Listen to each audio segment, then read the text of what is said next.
The first thing we need to know about the Two of Hearts is that it's a semi-fixed card and that it switches its position with the Ace of Clubs. So it's either union and love or the desire for knowledge. That sets the tone for the Two of Hearts. And being a semi-fixed card also means it only sits in those two positions. So it's either on the Mercury line and the Venus position, or it's in its original place, which is the Venus line on the Neptune column. And that makes it rather fixed because it doesn't get into any other position. So the Two of Hearts is all about connection, not just flirtation, real connection. Think about the magnetic pull between two people who get each other. That's their core. But here's the deal. The desire for union, that can easily turn into dependency because all twos run the risk of becoming codependent. So as a Two of Hearts, you have to be careful and learn that intimacy doesn't mean losing yourself. In the mind, they've got the King of Hearts. That's the Mercury position. Emotionally intelligent, calm under pressure, the kind of thinker who doesn't react but respond. It's a court card. It's the highest card in the court of love. The challenge is they sometimes suppress their own needs to maintain peace. But when they eventually speak, it's from a place of heart-led authority. In terms of relationships, Venus gives them the King of Diamonds. And that's not a soft and fuzzy king. It's the only one-eyed king with his battle axe, behind his head. This is someone who loves people who own themselves. They value integrity, purpose, and independence. They want love, but it better come with a backbone.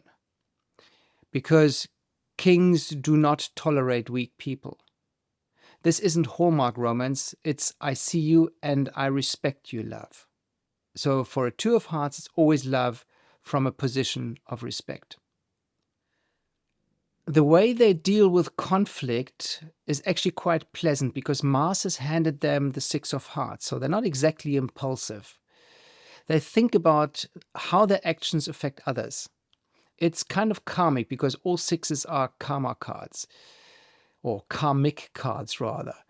What they give emotionally, they get back, and often immediately. So if they start acting out of alignment, life reflects that pretty fast. But when they move with intention, things line up beautifully. The expansion in Jupiter comes with the Four of Clubs, so they expand through structure, mental routines, consistent learning, teaching.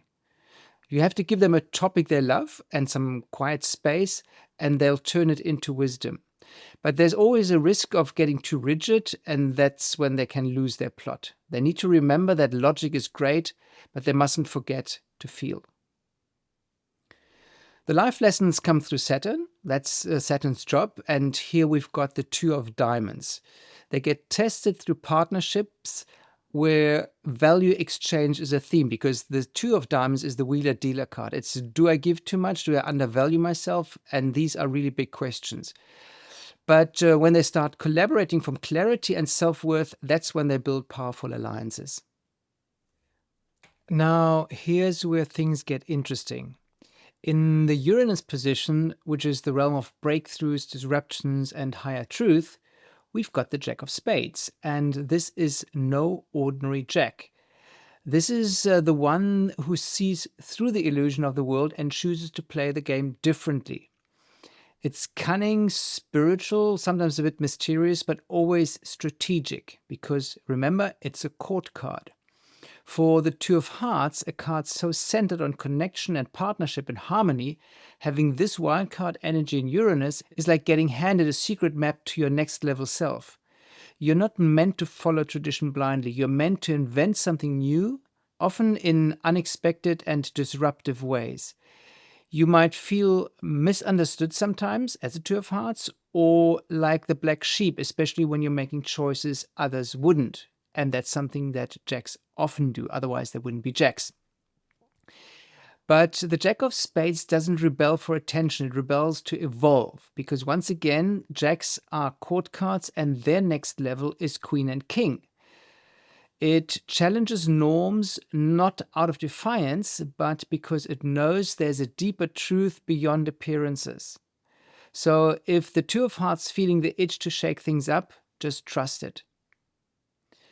The Uranian genius is waking up, and when the Two of Hearts acts from that place of integrity, they don't just change their own life, they inspire others to wake up too.